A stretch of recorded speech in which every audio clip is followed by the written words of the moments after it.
On today's show, Tristan Thompson suspended, Cavs Bucks, and could the Cavs have one or maybe two Olympians? We'll talk about that all on today's Locked On Cavs. You are Locked On Cavs, your daily Cleveland Cavaliers podcast.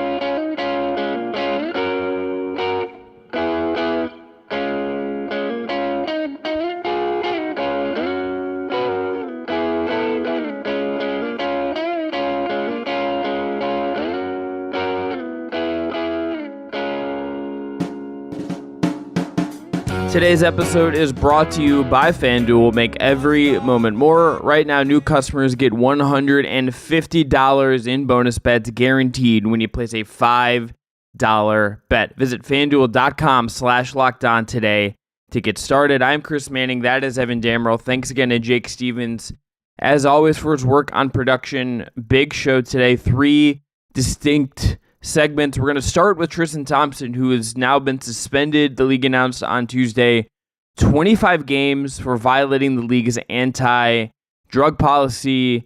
You can look up the drugs he took. They are both banned substances. They are both some variation of performance-enhancing drugs. The team issued a statement about this, very innocuous statement. Thompson, of note, can practice, can be around the team. He has to be out of the arena 2 hours before a game starts if he is going to be there. We have yet to hear a player or an executive or a coach, and it'll likely be JB Bickerstaff first on Wednesday, talk about this in any real way and get actual answers, not just something sent out via email. But Evan, what was your reaction to the news that Tristan Thompson is now been suspended 25 games? I mean, my initial reaction was what I texted you, and I will censor myself a little bit here, but this makes sense on how he was kind of able to turn back the clock so much. And then, like, sure, statistically speaking, his stats don't scream peak Tristan Thompson. They definitely do not, but like he was making plays in certain ways that just like were really beneficial. But in terms of like a basketball sense of things, it's tough. It's frustrating if you're Cleveland because you're already down so many bodies. I believe they have like 11, maybe 12 players available. Imani Bates is suspended for the next 2 games in the G League after entering the stands the other night against when the Charge played the Birmingham Squadron. So it's just tough. I think you have the luxury of Evan Mobley coming back and Darius Garland as well. And Tristan Thompson will likely be a fringe guy in the rotation when this team is fully healthy, but he isn't allowed to be on the bench. He isn't allowed to be in the arena 2 hours before tip-off. So like there's a little bit of wiggle room there where like he can provide you that quote-unquote veteran mentorship and guidance that maybe JB Bickerstaff or the coaching staff can't, but just more so just the fact like this Cavs team is struggling to kind of have quality depth at all times. Like this is just another blow and kind of an unfortunate one that could have been, it definitely could have been prevented if Thompson didn't elect to take PEDs and non-steroid HGH. So it is what it is. It's your prerogative. That's your decision. Morbidly curious to see what he looks like mid-March when he does come back, if he does play, if he's still the same guy he was before he got busted. But that's something I'm going to put a pin in until March. So that's just my morbid thoughts thinking. What about you? What was your initial reaction? That he's an idiot for doing this. It's that simple. If you're a professional athlete, you understand, your team understands, your agency, Clutch, understands, the team understands, as far as they know. Like, don't take PEDs. They're illegal.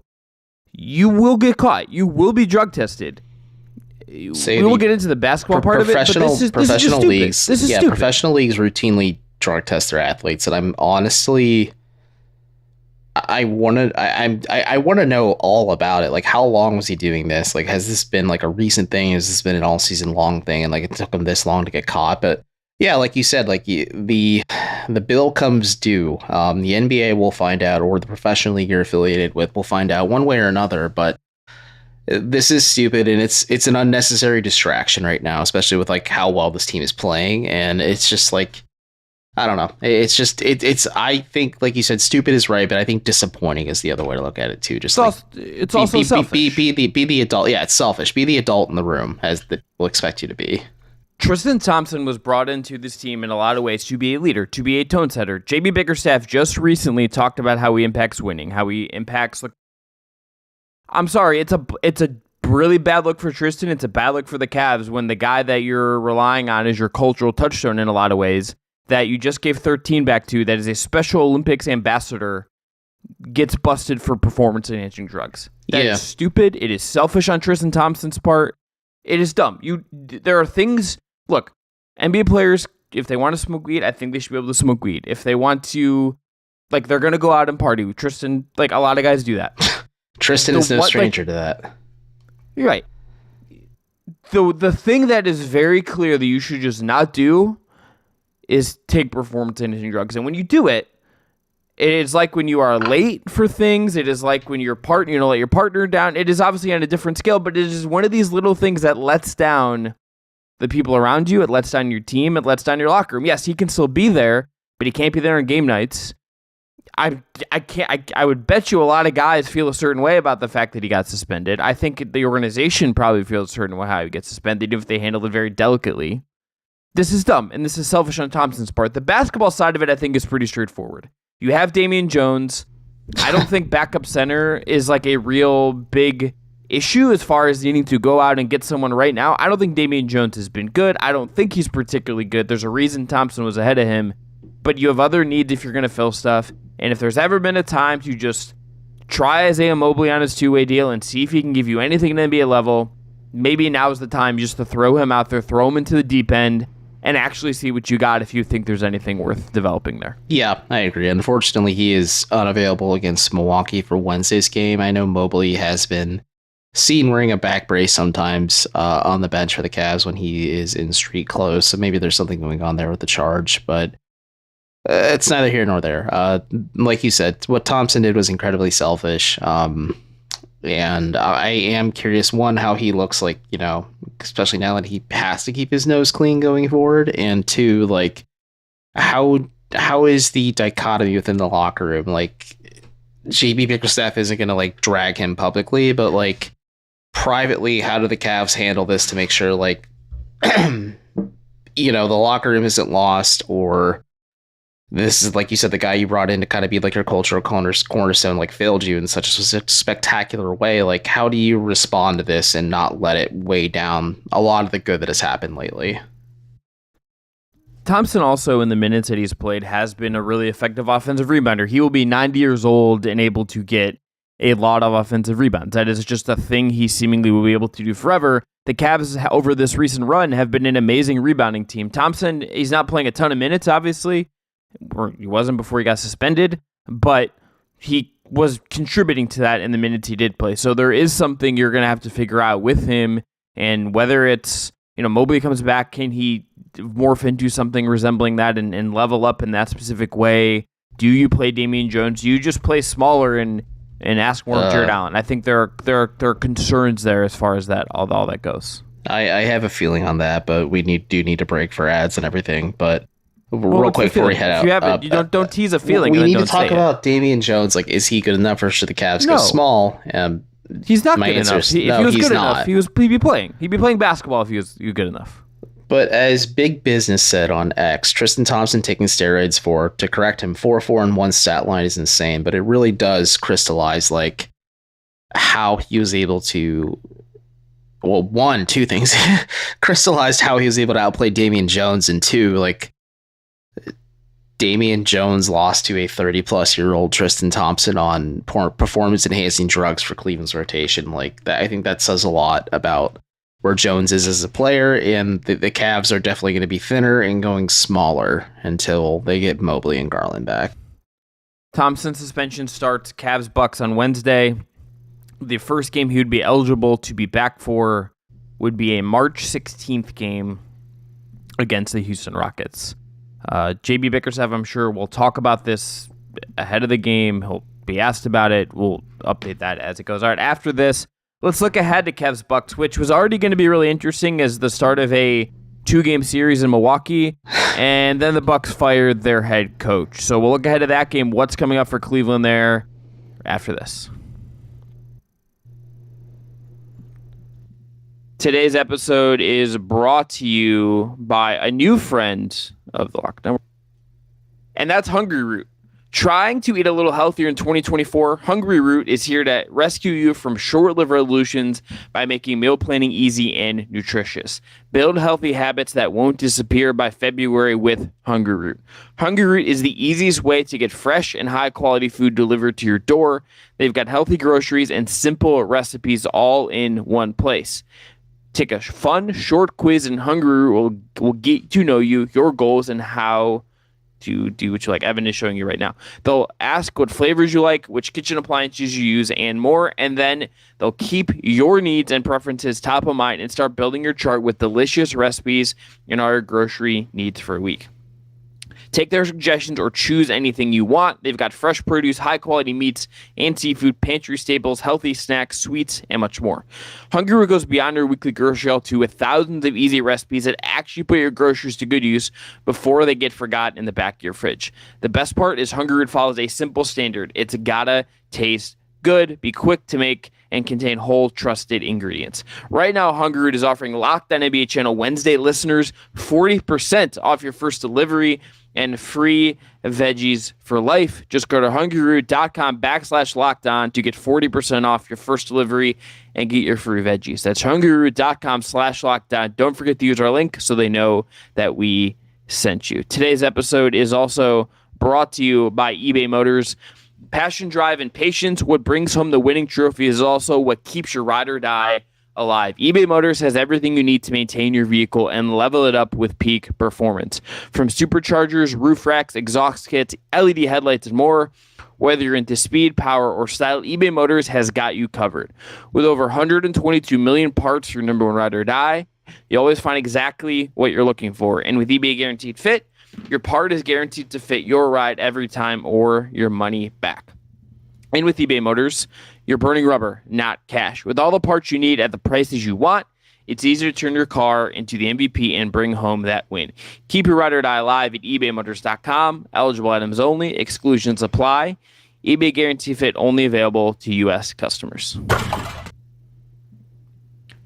Cavs Bucks from our friends at FanDuel. The Cavs are 6.5-point underdogs. They are plus 215 on the money line if you wanted to pick them outright. The Bucks are minus 260 favorite for this game. The over-under is set at 237.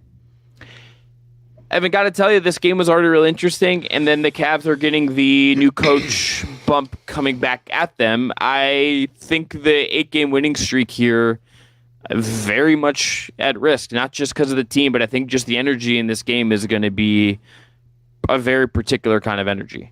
Yeah, based on the reporting, I mean, it has come out like a dam bursting. Like, it was very clear that Adrian Griffin's time in Milwaukee was certainly under question for weeks, not days or hours or anything. So, but either way, like Giannis, Antetokounmpo is probable for this matchup, but he was also probable or a game time decision or something like that, or not even on the injury report. When Cleveland hosted Milwaukee, and he ended up not playing. So we'll see what happens. Curious to see if it's Joe Prunty coaching on Wednesday and Doc Rivers coaching on Friday. That would be wild, but we'll see if we get there. Yep. It just completely racks your brain on how all this works. But the dead coach bounce is always a thing that people theorize that teams play better after their coach is let go. Ken Carman from 92.3 The Fan and also friend of the program noted like he was at the game with a friend and his friend said that it felt like the Bucks were quitting on Griffin against the Cavs, and I think that maybe there's some credence to that, because again, it's been widely reported that Adrian Griffin had lost the team completely, starting with Giannis and Dame, and then from then on out. But we'll see how it goes. Karis LeVert is considered questionable as a game time decision. He has not played in the last 2 games, despite being questionable against Orlando the other night. When LeVert did play against Milwaukee, he was largely ineffective because of that injured wrist, and the Cavs were just fine.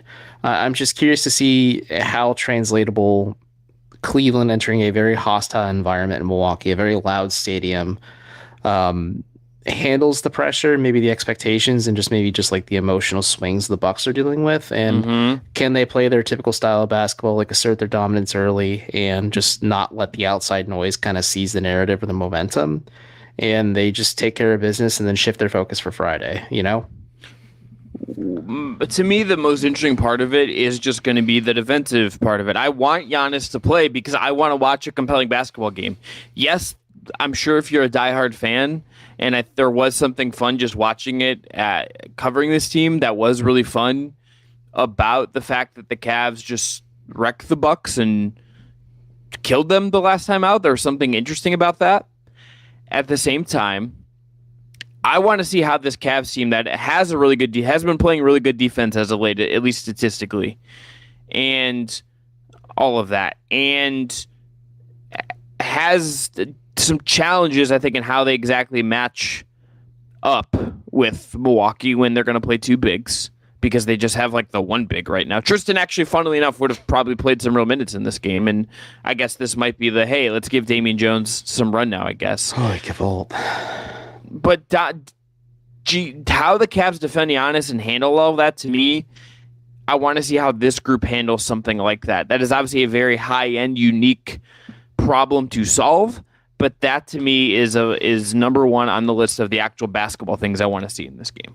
Yeah, that's number one for me as well. If Giannis does play, how do they handle that? A lot of it is going to be Jarrett Allen, I believe, just like protecting at the rim, just because that's where Giannis is the most potent in terms of just having a full head of steam and attacking the basket. Like, people joke all the time about that Madden play where it's just literally run up the middle for Giannis, but there's that. And I think that is just going to be hard because Allen has talked before, like, it is really hard to defend him without fouling. And he's like, there's a lot of moments where he just provides you so much pressure and he hits you with so much physicality. It's kind of like a cop out a little bit just to foul Giannis intentionally, or just kind of give him swipe down on him. So like, either you stop the and one opportunity, but allow him to go to the free throw line and you pick up the foul. And he's like, that is part of the challenge of defending him. Then number two for me is, how does Damian Lillard handle the pressure? JB Bickerstaff and I would say Isaac Okoro, or even Dean Wade at times too, throw it Lillard, because even without Giannis, like, the Cavs made a concerted effort to shut off Damian Lillard's water when they played last Wednesday in Cleveland, and it was very effective. It had a massive trickle-down effect on how the Bucks were able to operate. And then thirdly, like, Chris Middleton and Brook Lopez are both very good. Lopez had a better night than Middleton did, but when these teams last played, but like, how do you kind of contain those tertiary role players, like high upside role players? Or if you can't contain them, are you able to match them shot for shot? Especially with like Lopez and Middleton being more 3-point oriented, whereas Cleveland's bigs don't have that luxury like the Bucks do with Lopez. The other thing about this game that matters is, and we will hit this a lot in the months and weeks to come, is that every game has some weight for the Cavs right now, because the middle of the East is really competitive. The Cavs are right now 3 games back of the Bucks, who are the second seed in the East. They're a half a game back of Philly. They're also in 3 games ahead of Miami, who just acquired Terry Rozier. Right. So the middle of this, and they're a game ahead of the Knicks, and they are also 3 games ahead of the Indiana Pacers, and a little further ahead of the Magic, who have slid back a little bit. It's at 8 seed.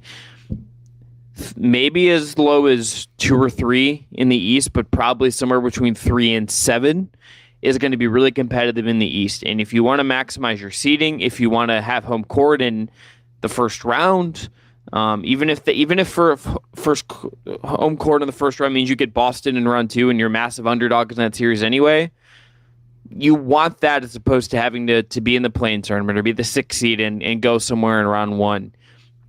Every game that Cavs play here to the rest of the way is going to have some value, because this is going to end up being really close. Miami is coming. The Knicks are right there. The Sixers are right there. This is going to be competitive, so every game is going to matter. Again, that is a 8 p.m. tip-off.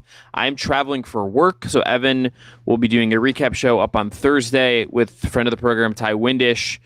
So you'll check that out. That'll be up Thursday morning sometime. What? Go ahead.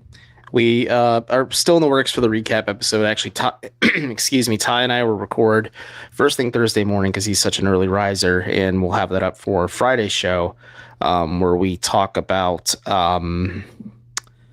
what we saw, what we didn't saw, like the Doc Rivers aspect, the dead coach bump, and also just like any adjustments you may see heading into the second game, because it is kind of fun to talk about these like mini baseball series at times too. Yes. So check out that. And the Cavs again, we'll play them on Friday. Again, Cavs 6.5-point underdogs from our friends. That's surprising. FanDuel. 3.5. It's like 3 to 4 points at home. Kind of makes sense to me. All right. After this, Paris. Cavs have 2 players in the USA pool, Donovan Mitchell, Jarrett Allen. Could either of them make the Olympic team? Today's episode is brought to you by the aforementioned FanDuel. The regular season in the NFL is over, but the NBA one is going strong. The NFL playoffs are here, and there's still time to get in on the action with FanDuel, America's #1 sportsbook. Right now, new customers get $150 in bonus bets guaranteed when you place a $5 moneyline bet. That is $150 in bonus bets, win or lose. The app is so easy to use, and there are so many different ways to bet, like live stream game parlays. You can find bets in the new Explore tab. You can make a parlay in the Parlay Hub, which is their best way to find popular parlays, and much, much more. Again, the Cavs are 6.5-point underdogs at FanDuel. They are, as of recording, plus 215 on the money line if you're looking at picking them to beat the Bucks on Wednesday. So visit FanDuel.com/LockedOn and make your first bet a layup. That's FanDuel, official partner of the NFL and the official sportsbook of Locked On. 41 NBA players were named to the Team USA pool on Tuesday. That is the pool that could send them to the 2024 Olympic Games. There are a ton of notable players on there where you don't need to go through them all. You can look at this up pretty easily and see LeBron and the cast of characters there. Steve Kerr will coach it. Mark Few is an assistant. Ty Lue is an assistant. Eric Spoelstra is an assistant. This is going to be really competitive, Evan. And my take in looking at this initially is that it wouldn't shock me if neither of them goes to Paris. If I had to pick one, I'm going to go with Donovan Mitchell. Yeah, that's the, I don't want to say logical pick, but I mean, with Joel Embiid being on Team USA instead of playing for France, mistake in my eyes, because the Gobert, Embiid, Wembanyama front court would be unstoppable. Neither here nor there. Yeah, it's just hard because there's 41 players that have been selected. You have to narrow that down to 12 or 13 guys. Like, that's tough in of itself, especially when you have like 12, some of the bigger. It is 12. It is 12. It is a hard 12. It's a hard cut down, and like there's you never want injury, especially like in these voluntary situations for these athletes, because they're representing their home nation and trying to win the gold medal. And say like, I am the best basketball player in the world in this sense, but maybe there's this chance where Jarrett Allen gets called up in the event like something happens. But you have like Joel Embiid, you have Anthony Davis, you have Here, I can run through the centers. I organize them. Okay. Bam Adebayo, number 1. Joel Embiid, Anthony Davis. 3 guys right there you can make a case for, like ahead of Allen. Jaren Jackson Jr. is on. He wasn't good, but he played on the World Cup team last summer.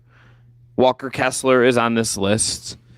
So you have 6, Chet Holmgren. So you have 7 bigs right there. And if I'm being honest, if I'm Team USA and you're projecting this forward, and I don't think it's even going to come down to this, because I think like their cuts might be lower than this.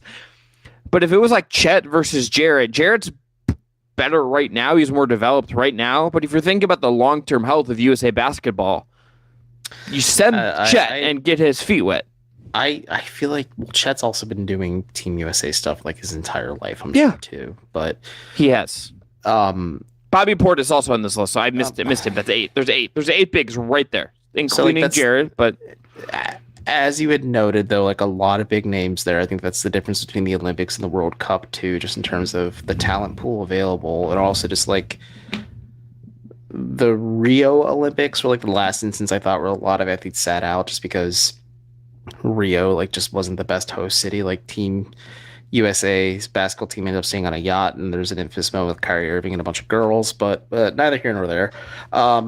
yeah, like Chet for me, like you said, Jarrett's better than him on paper right now. I would say you can make a case for Chet just because he's such more a stretchy versatile on big, offense. he's more versatile Yeah. on offense, and like that gives you a lot of things. I just laughed when you mentioned Walker Kessler because he definitely would Kessler at least, not Chet, because Chet sticks out because he's just like proportionally just doesn't make as much sense. But like Kessler's a big dude, but I chuckle because he kind of fills that vein of like John Stockton putting on pedestrian clothes and then like carrying a video camera with his family and people not knowing he's a part of Team USA.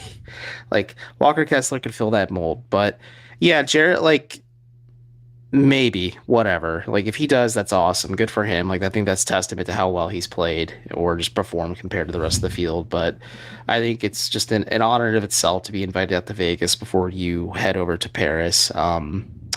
I agree with you. Donovan definitely could represent, but Max Strus did say when they were in Paris that he is German and Polish in heritage, and he would be open to playing for either team. So maybe the Cavs have an international representative.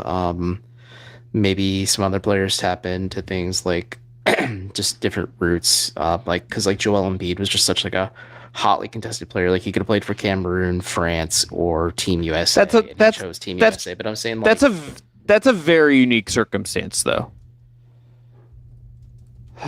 I know, but like Isaac Okoro technically has Nigerian roots. Like he could play for the Nigerian national team if he wanted to. Like if they asked him, Yeah, to, Mike. like, he could sign up Yeah. for it. Like Mike Brown could coach him in that situation. Like Mike there Brown may has be, like, talked in the past about recruiting him and other guys that have the heritage. So yeah, but that again, that's just like a little different than different Embiid. from Team he's USA. not Joel I Embiid. know, but like, yeah, they're not Joel Embiid, but like they're, I don't know, interesting like through lines of like who could play for what team in the Olympics, and like it's always just funny, just because like the best example is just like Jetty when he was with the Cavs. Like he played for the Turkish national team, so like you saw him in a bunch of different instances. Like could you see George Niang playing for the Senegalese team, or like seeing Isaac Okoro play for the Nigerian team, or like Max Strus playing for Poland or Germany? Like there's a lot of just like, I don't know, like fun matchups, just like, I don't know, you can like kind of talk trash to one another saying like, oh, I beat you. But like for Team USA's case, after what happened in the World Cup not too long ago, like they are kind of on a mission. I wouldn't say it's redeem team level, but they're definitely going to be on a mission just to like prove that they more than deserve that #1 ranking in the world and continue to hold that title, especially with this upcoming Summer Olympic Games.